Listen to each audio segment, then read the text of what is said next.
Hey, what's up everybody? Jeff Ears here from 40 Finance channel. Haven't done a live stream in just about a month. I was just going through that, so I thought I'd hop on today and just talk about the earnings calendar outlook for the stock market. We're starting with the banks this week, which is sometimes a little lame, sometimes it's good.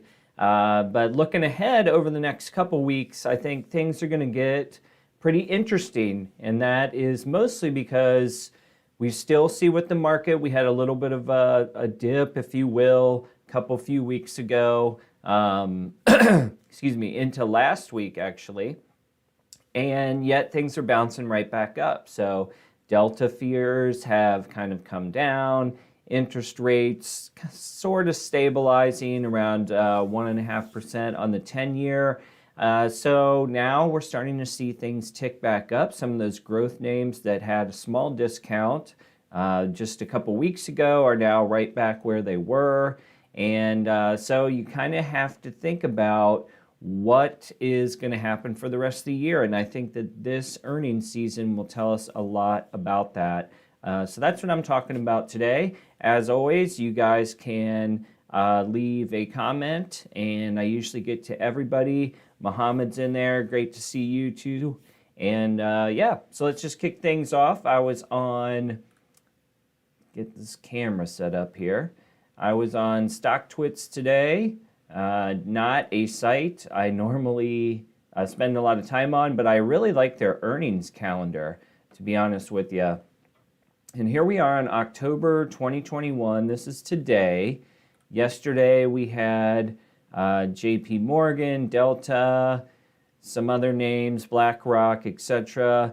Things went pretty smooth, I would say, yesterday as far as expectations versus outcome.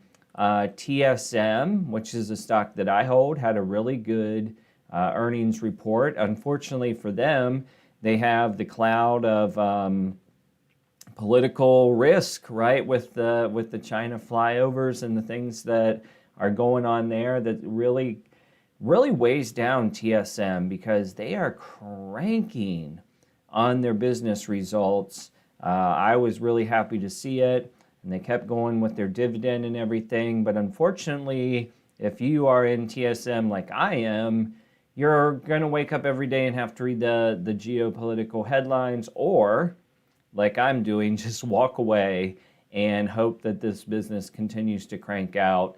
If there's any positives, they do have multiple factories, and they're building multiple factories in different countries. They're trying to spread their wealth a little bit. We'll see if they can do it without getting hampered by some of the risks that are out there.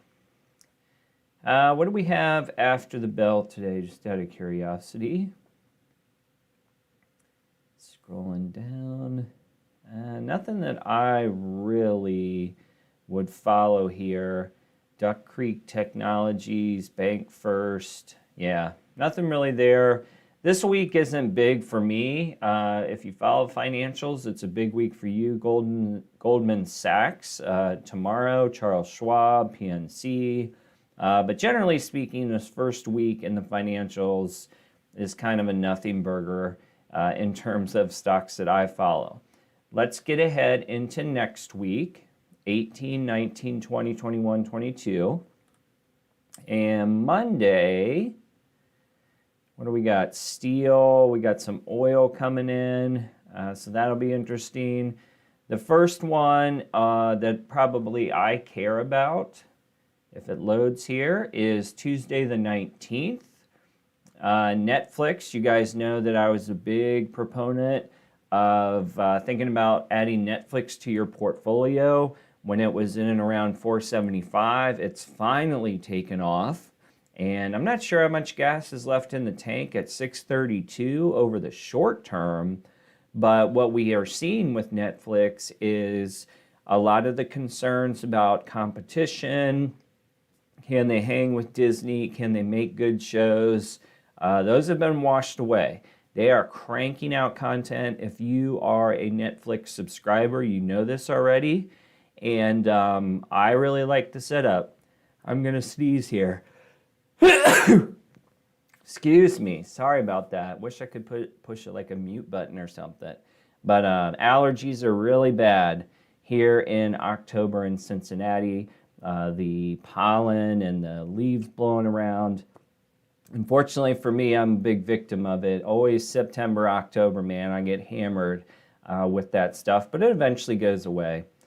So I was talking about Netflix, and this is one that I actually did purchase, not in my retail portfolio, but for a retail portfolio that I run for my mother. And I did buy it at $4.75 because I thought it was a good deal, and I thought it had very limited risk. And that's actually turned out. It's turned out pretty well, and I expect Netflix to keep cranking. I don't know how much more you got at $6.33, but if you're gonna go 3 years, 5 years down the road, it's still part of FANG in my opinion. I know a lot of people have taken the N of Netflix and FANG and turned it into NVIDIA. Hard for me to argue that, but I think it still has a position in folks' portfolios. All right, Johnson & Johnson doesn't really impact me. It'll be interesting to hear about their shot. I actually got the J&J COVID shot. Just waiting to hear if they're going to do the boosters. I'm not super concerned about it, but that was the one that I did get. Let's see. Intuitive Surgical. I would, this is a big company, mostly in robotics with surgery and technology with surgery. And what will be interesting about their earnings is the fact that elective procedures are making a comeback after the hospitals were strained due to COVID. So they could have a chance, if hospitals are getting back into the black as far as not losing resources to COVID, it wouldn't surprise me if they started investing in more medical equipment. So we'll have to see. Philip Morris, anybody else on here? Synchrony Financial, this one, I don't own it. It's an interesting one. They provide some of the branded credit card solutions for PayPal is one that they provide. I have a business card that goes through PayPal, but I think it's operated by Synchrony. And they have some other like branded cards out there, like niche brand, like comic, like Spider-Man cards and stuff like that people use, Marvel, whatever. It's an interesting little company. What I would be interested to see with them for my Visa holding is how are things going. Now they have to manage some debt, I believe. They actually manage the consumer debt, whereas Visa is really just more like a transaction volume thing. But Synchrony's report will give us some insight on how customers are using their cards and the volume at which they're doing it. Let me get a drink here. Kevin Hawthorne, always good to see you.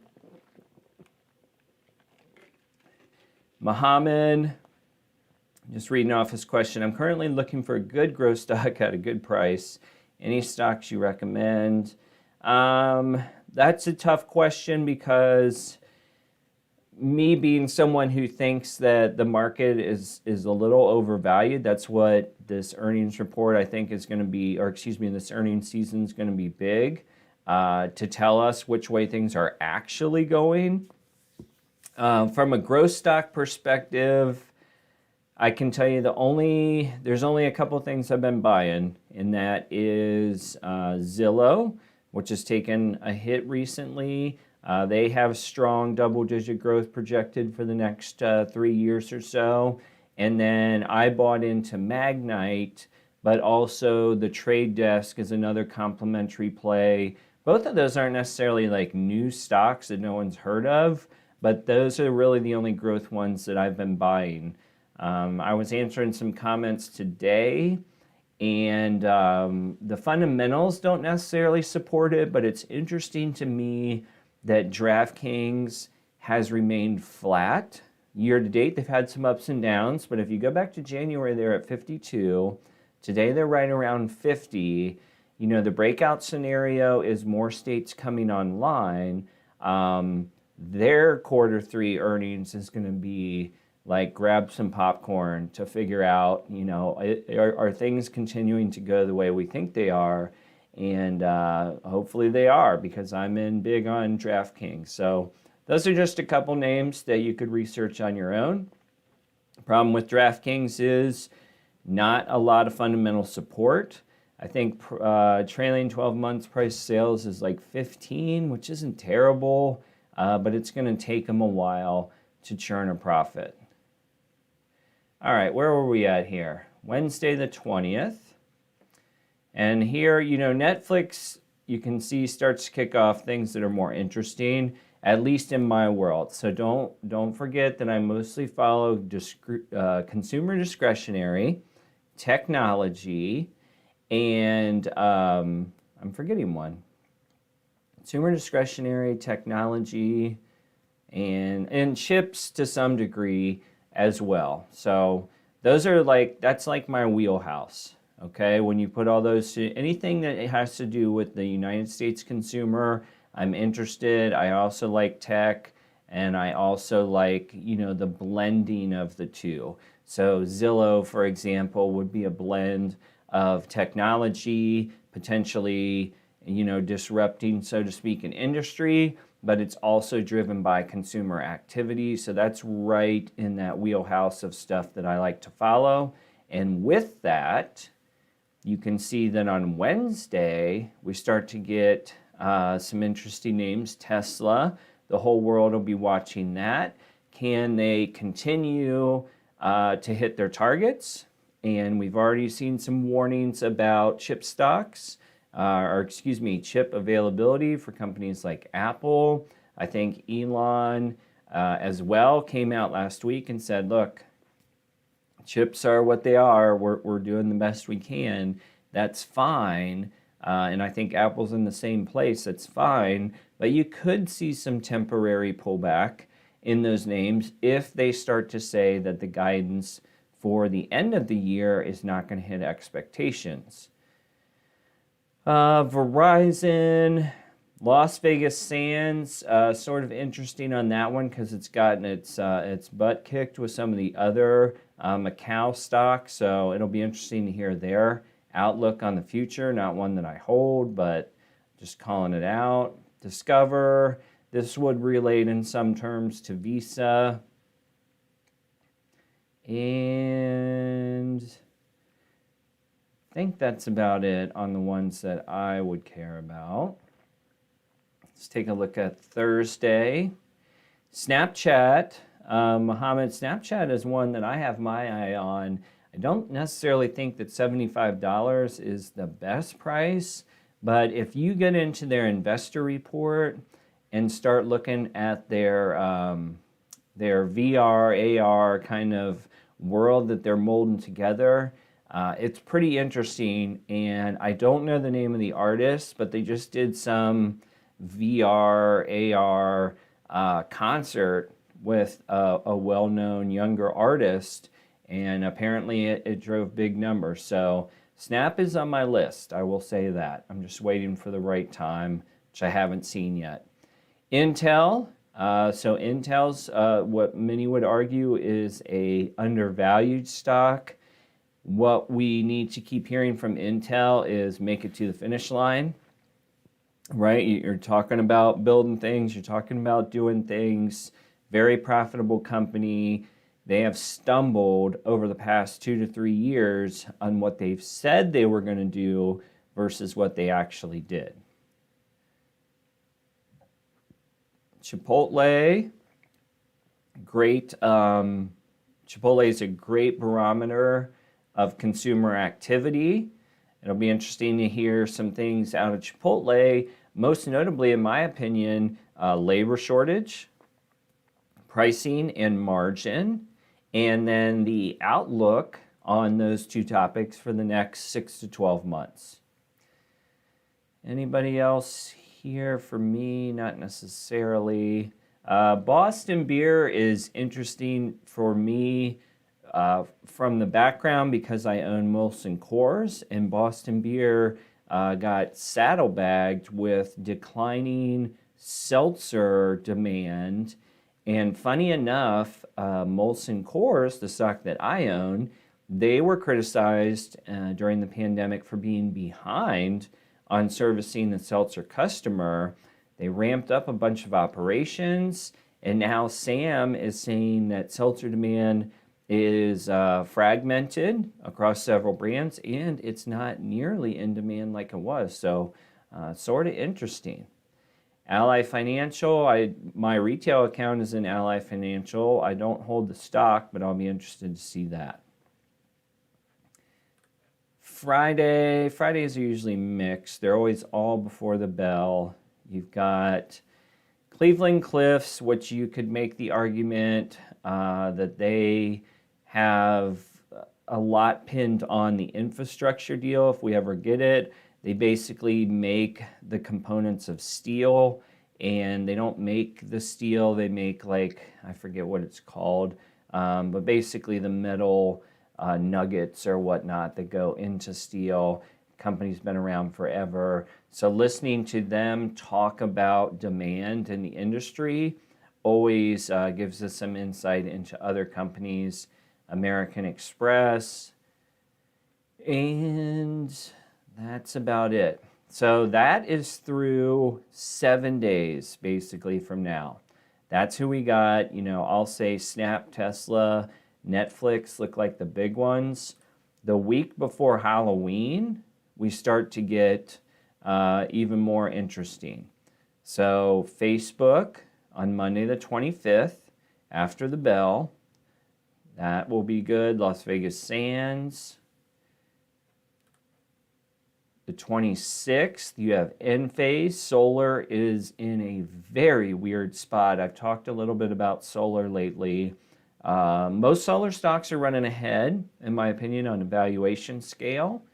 And there's a lot of concerns about chip availability, manufacturing availability. This is going to be a big earnings report, period, for solar in general for the short term. Don't forget, I do believe that solar is going to grow as everybody says it's going to grow. What I'm worried about in the short term is they're priced for the best case scenario, and what we're seeing right now is maybe the best case scenario is being held back by supply. So we'll see what Enphase and some of the others have to project for the next 6 months. It'll be big. There's Visa, Tuesday the 26th, AMD, Microsoft, Twitter.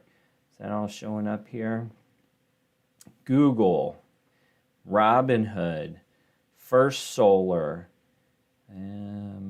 Lockheed Martin, defensive play, UPS, that'll give us a pretty good barometer of the consumer, Raytheon, a widely followed stock, Voyager Digital, which could give us our first taste of how the crypto market is going in terms of profitability for the actual exchanges that hold it. We have Waste Management. It's a lot of big stuff kicking off on Monday the 25th and further through the week. Boeing on the 27th. Here's a stock that's been flat forever. I think everybody knows that Boeing is going to have a bigger, brighter day eventually. What we can't figure out is when will that day happen, because again of supply concerns, and then also the general profitability and sustainability of the airlines to purchase those planes has obviously been in question over the past couple years. Pinterest, that is a company where Pinterest is right now. They stumbled last quarter on user growth, but they hit all of their key metrics in terms of sales and earnings per share. But the user growth really spooked some folks. It'll be one of those things that you're going to want to watch to make sure that this company can keep growing. Their profitability is growing out the wazoo. The scope of the platform, though, is probably my biggest concern with Pinterest. Coca-Cola, Twilio, Teladoc, a lot of people interested in Teladoc as an underdog stock. Maybe it's undervalued and whatnot. I still sit in the camp of, Zoom could be Teladoc tomorrow. I don't have any proof to that, but we do know that telehealth, it's come off of its peak, but it certainly feels like something that's going to be around for the long term. Etsy, this is a stock that I own, and for Etsy, what we're all going to be waiting to hear as Etsy shareholders is Q4. How are things trending for the holiday season? That's their biggest quarter by a mile. And even though the stock's been doing pretty good, we need to hear positive reinforcement that Q4 is ramping up the way we think it's going to be. Spotify, McDonald's, eBay. So you're really in the meat of it here, Wednesday the 27th, on things that I follow. On the 28th, there's Tap. That's just because I follow it in this platform. It's the only reason it's number one. And I talked about Tap with Sam. You also have Apple, Amazon, Google, Starbucks, Shopify, Moderna. What else? MasterCard. Digital Turbine is a sort of underdog stock. So, Thursday the 28th is a pretty big day. Friday the 29th, PaySafe. I'm not in this one anymore. It did dip down into just below $7. I was in it with an average cost of just under 14. Took a huge plunge. I need PaySafe to talk about stronger growth initiatives before I would buy back in. I like the price. I think it's relatively fair from a fundamental standpoint, but this 10%, 15% growth for the company is just a little under expectations of what I would have for a position, and that's why I got out. Under Armour, technically, if you go by headlines, Under Armour has had some good news to share lately about recovering from some of the things that went wrong in the pandemic and some of their clearance stuff. They're not making enough margin. They're well on their way to try to fix some of those things. We'll see what Q4 has to hold. Phillips 66. Nothing really else in here for me. Roos Hospitality Group. That's another area. I don't own any restaurant stocks, but I wonder how they're doing because they have massive labor shortages. I'm sure that if you've been in the United States, you've been to a larger restaurant where they only seat half the floor, right? So you've got, let's just say, 50 tables. They're only seating 25 tables at a time because they don't have enough wait staff and cooks to manage the demand. So that is loss of sales, loss of profits. That's a killer. We'll see if they can all survive. All right, let me fix this, and then we'll do some questions here. 1 second. Oops, went back. So looking at the questions. All right, so Marco, what do you think about Chewy right now? I like Chewy. I like what they're doing. I was a little concerned. I'm going to have to flip. I just realized I'm going to have to flip this all back so that you guys can see what I'm talking about. Here was my call out on Chewy. And that is the growth. You can't see it. The growth is not as high as I'd like it to be. For, what you kind of think about this company, earnings are growing. They were negative last year, will likely land positive this year, though just by a hair. And then next year, they continue the journey. And looks like some of these might have went up. Last year, they grew 26%, up from 7 billion to 9 billion. Next year, that growth slows like it does for so many companies. But 20%, that's higher than it has been. So we must be seeing the EPS trend. Nope, the EPS trend is going down. If you look down here, 90 days ago is 38 cents, 31 cents. I guess my big thing with Chewy right now is the trajectory. Like, just pet is so fragmented.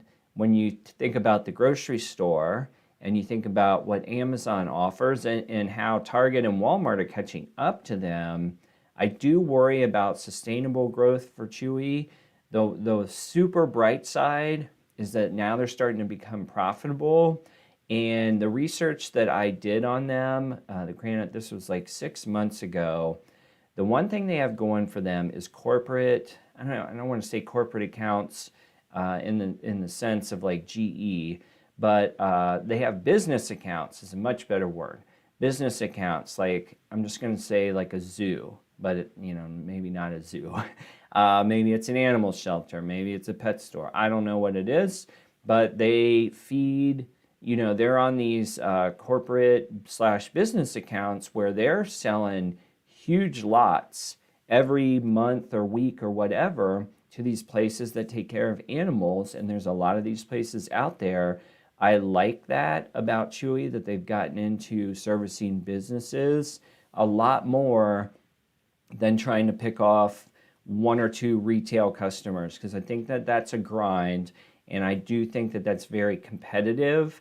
They can succeed there, but for the growth, I'd rather sign up, let's just say, a new dog shelter, let's say that has 15 animals there, and you're dropping off monthly deliveries that are much bigger than an individual retail consumer. So hopefully they can continue to build out that business sales staff to really make the connection, because in my opinion, that's where the money is. All right.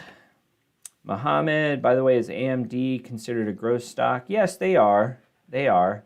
And I don't think that their price is terribly unfair right now. The chip shortage is probably weighing on it a little bit. Now, TSM makes most of AMD's chips, and TSM just came in, and we see it's up 3% today. TSM just came in and said, hey, we're cranking. We're doing well.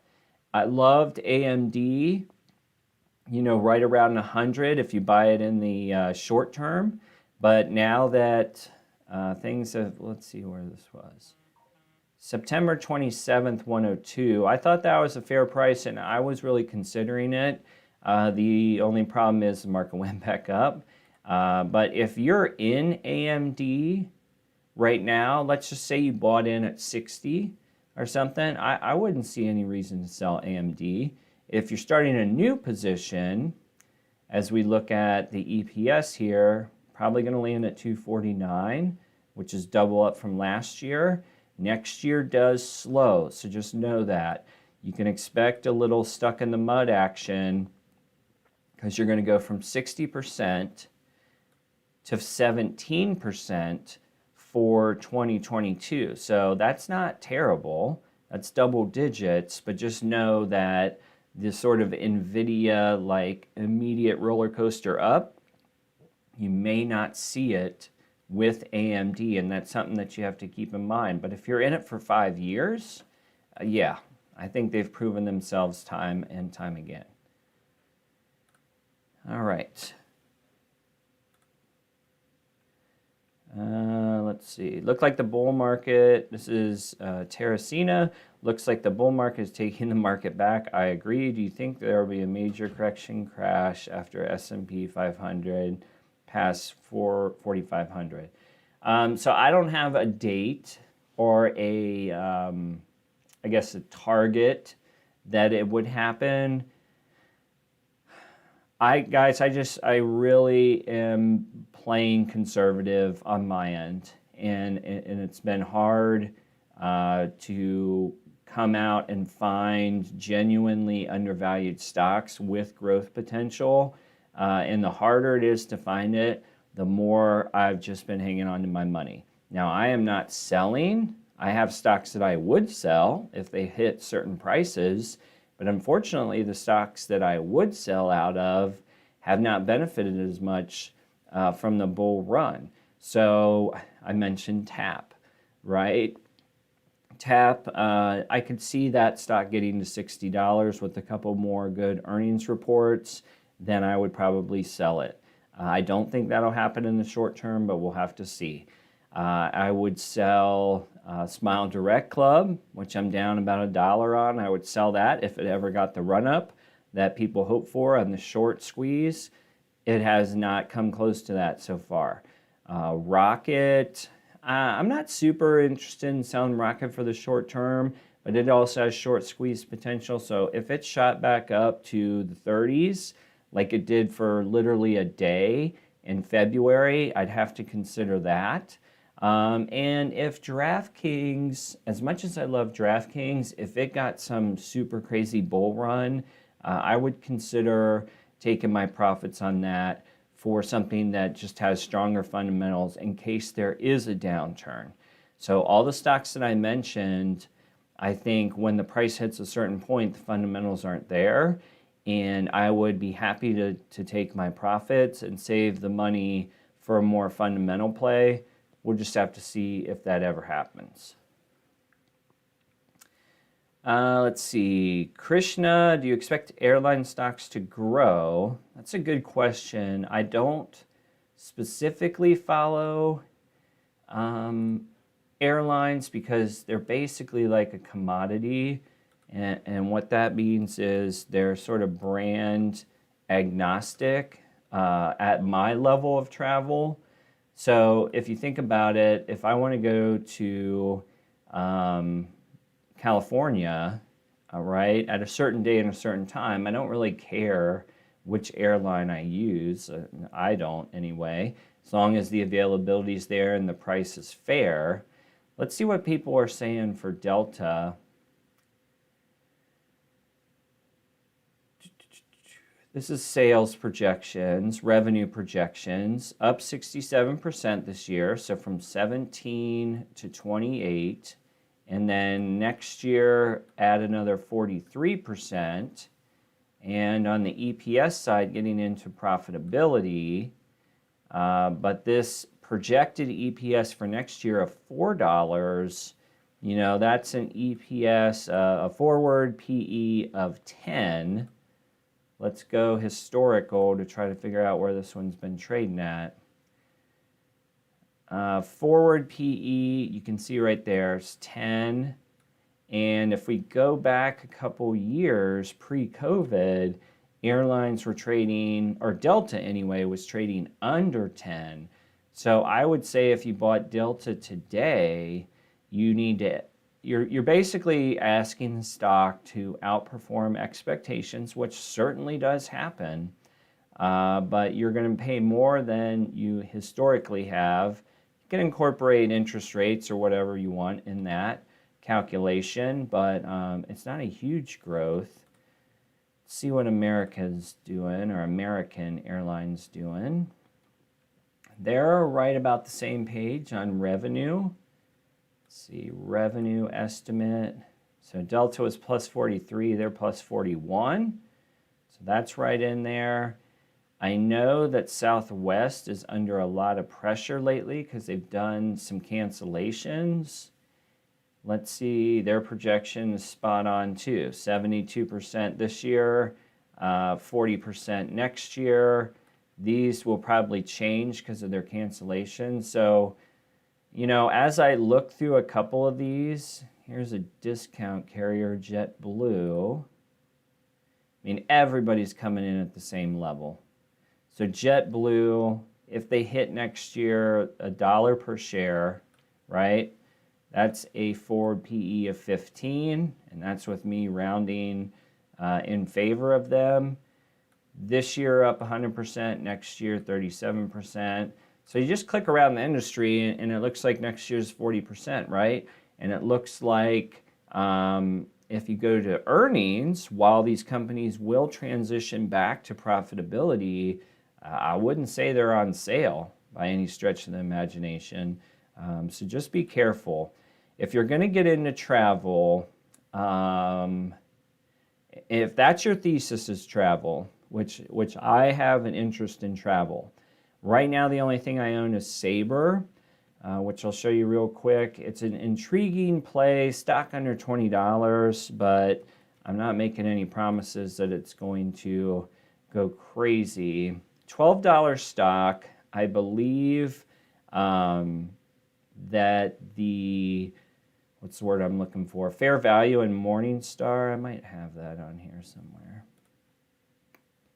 It's under fair value and Morningstar. Let's see if I can find the report here.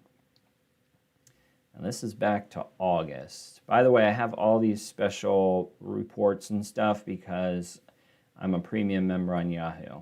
So you're not going to find it on yours most likely. Fair value of 16, 1194. What I like about this for Sabre is it's based entirely on volume. So they get paid every time somebody books through their technology platform, which is used by airlines, it's used by travel agents, it's used by hotels. All right?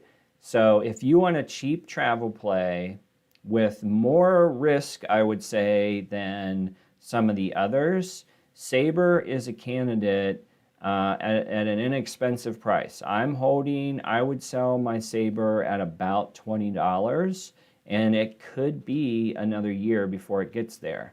But you see how their growth, because they are in more of a leisure market with vacationers, their growth this year is only 30%, but next year is 63%. So I like it. I'm hanging to 20. I won't hold it for the rest of my life, but that's my target on Sabre, and it's another one to keep in mind.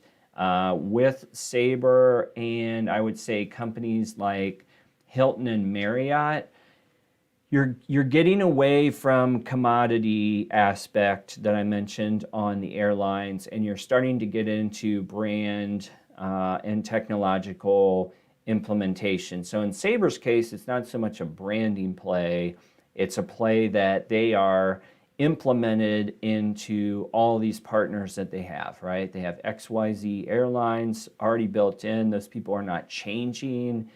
Same goes for hotels, rental cars, travel agents. What they're missing right now is volume, okay? So that's my thesis on Sabre. Let's switch over and talk about like a Marriott or a Hilton, where you really are gaining an advantage on brand when you think about, I'm going to, let's just pretend you're going to Dallas, Texas, okay? And everybody who travels, particularly when you get older, you have certain brands of hotels that you like better than others, right? A brand affinity of some kind. And if you believe in like your Hiltons and Marriotts, they will perform better in an environment with more hotel bookings because people will choose them over just price alone, Airbnb, whatever. And so I don't mind the hotels. I can tell you I've stared at them, and I don't think that they're cheap right now. All right, what are we at?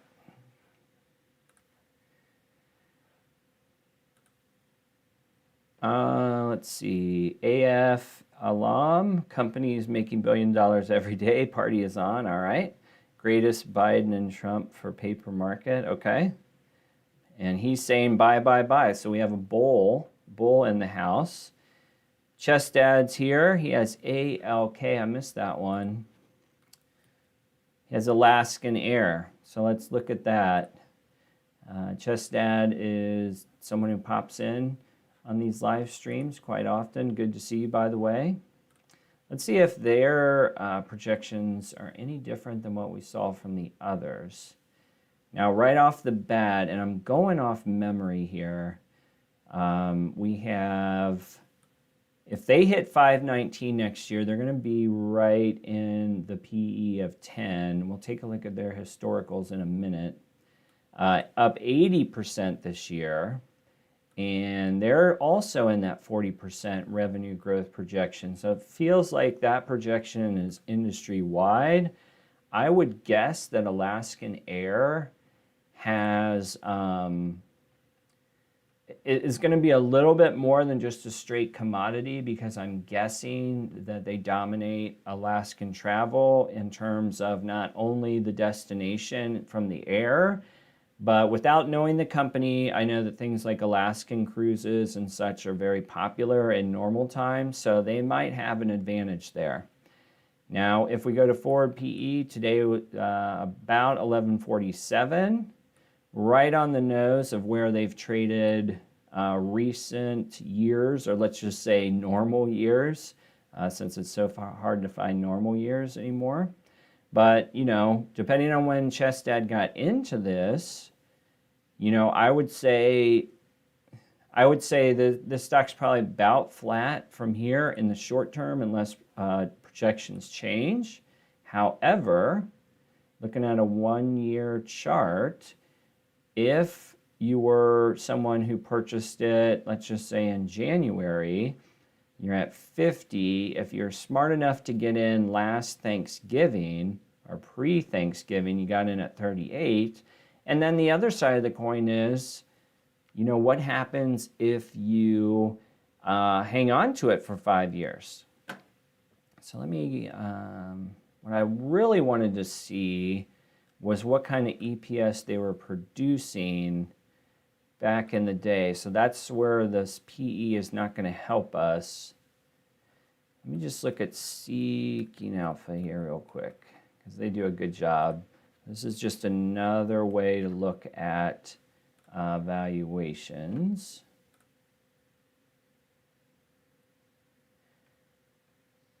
I want to do something else. Actually, let me scroll down. We'll just have to read the words. Let's go all the way back. I want fiscal years. How can I switch to years? And they don't go back far enough, is what I'm seeing here. Earnings estimates. Well, if we go by estimates, we probably get a feel for in the out years. Let's just pretend that 2023 is a normal year. Travel is, let's just call it 90% of 2018. So if that were the case, they could hit a 728, which would put Chestad's stock likely in the neighborhood of $72, something like that. And I'm guessing, did they used to do a dividend before the world changes? Yes. So dividend history, we, obviously suspended during COVID. They had a growing dividend. You see the chart here. The last time they paid out was February, 38 cents a share. So if you do believe in Alaskan Air Group, and you believe perhaps you got in before this $57 price, I would say it's worth continuing to hold, because the better days are much farther ahead, if that makes any sense. Jason, aka, asking about InMode. So the funny thing about InMode, maybe it was in winter, I don't remember. It was like $30. Let's see how far it was. Is it InMode? I put this on like a stocks under 50 video. It was either stocks under 50 or it was stocks under 20. Let's just pretend it was 50. I don't remember. But then boom, man, this thing went to the moon, and it's crazy where it is right now. What do I think of the future? I think, on the analyst side, if you hit the high estimate of 231, your PE, forward PE is in the 40s. You've got 20% growth, next year, which is sort of my bare minimum to entry on a new position. You know, the way things are growing these days, the way technology is changing, I want this number to be no less than 20%, if I do not already own it. Now, if we look at their historicals, which there's very little, forward PE back in 2019 was 22 and 23. Let's adjust for low interest rates, and maybe it's worth 30 to carry a 30 forward PE. So this one for me, without knowing a ton about the stock, is going to fall in my undervalued category. You know, we don't know how right the analyst will be, but at 231, you're way into the 40s. And when things were normal, this one was only trading at 20 times. So I don't know. I see some downside risk. I see a PEG ratio that is far over 1. It's a 2.3, obviously. 20x sales compared to much lower the times before. So in mode could be doing great things. I don't know the story behind it. However, right now at $86, I would not start a new position in in mode.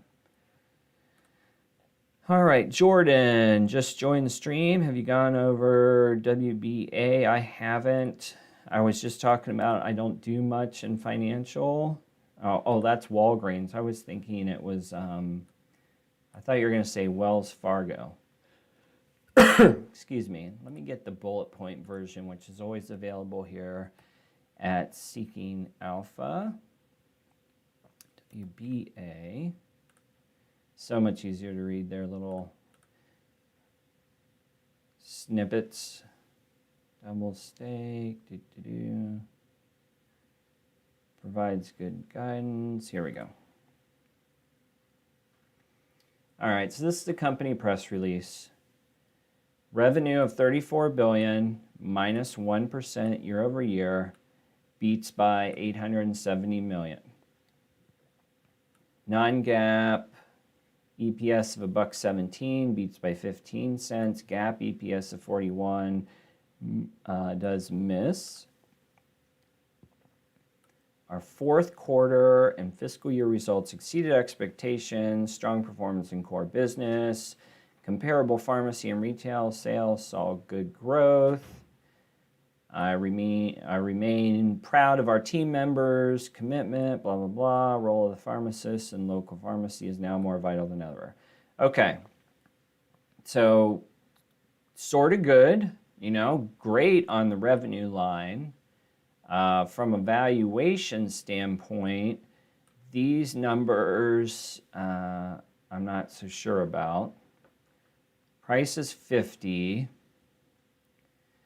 The problem we're going to have on earnings estimates right now is they just came out. So some of these projections are essentially expired. But if we hold out and assume that all that adds, see, I don't think that's going to add up to 480 because they just missed on GAAP EPS. I don't know. Let's scratch that. Not a lot of growth. Next year, not a lot of growth. Single digits, and EPS does grow next year. Let's just pretend that this happens, and to make it easy, we're going to say $5. By the time everyone reanalyzes the business, this estimate will rise to $5 to kick off next year. You've got a forward PE of 10. Historically, it's been higher. Very interesting. Now, recent normals have been in the 10s, but you did have a time when it was 15x. So if you did 5 times 15 is 65, right? So there could be some, I guess with this one, you just have to try to figure out which way it would go. It is trading cheaper today than it was in 18. Is that right? 18. Oh, these will all get adjusted. So it says 18 here, but we just did the math and we figured out it was closer to 10, right? So it's cheaper than 18, 17, and 16. No pay ratio, probably because they had negatives last year. Price to sales at 0.28 is cheaper than 18, 17, 16. Price to book, also there. So maybe with this one, and there's probably a dividend involved. Just gonna look at that real quick. Last time, okay, they've paid out this year. There's quarterly dividend of 48 cents. So, you know, I guess my take on Walgreens, and I've been looking more at CVS between the two. However, it's a very safe stock, very low floor, right? So floor being it's unlikely that you'll wake up outside of a crazy COVID situation and see this one go down dramatically.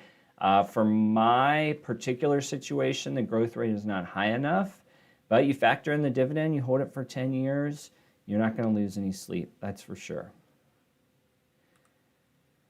KS, are you still following ARK? I still hold my ARKK in my retirement account and have literally zero plans to sell. I know it's suffered this year, but I don't know. The end game on some of those ARK stocks are so far out. Now, I'm not an all-in ARK person. I think that ARKK might be, at best, is 20% of my SEP IRA portfolio. Very comfortable with it in that stretch.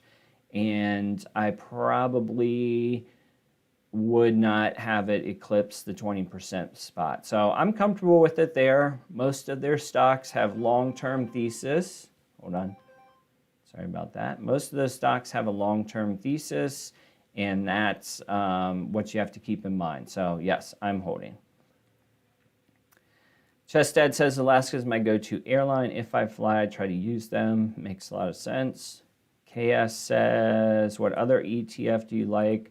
For the world that's changing now, first of all, I always say QQQ. If you have a very limited amount of money to invest and you buy one ETF, most people say S&P 500. Most people will say total stock market index.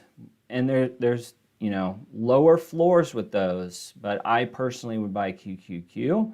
There's also a cheaper variation of the QQQ if you're really kind of rubbing nickels together and you want to save a couple percentage points on the expense fee.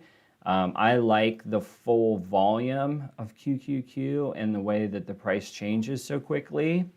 The other one I like in this environment for the future is IYC.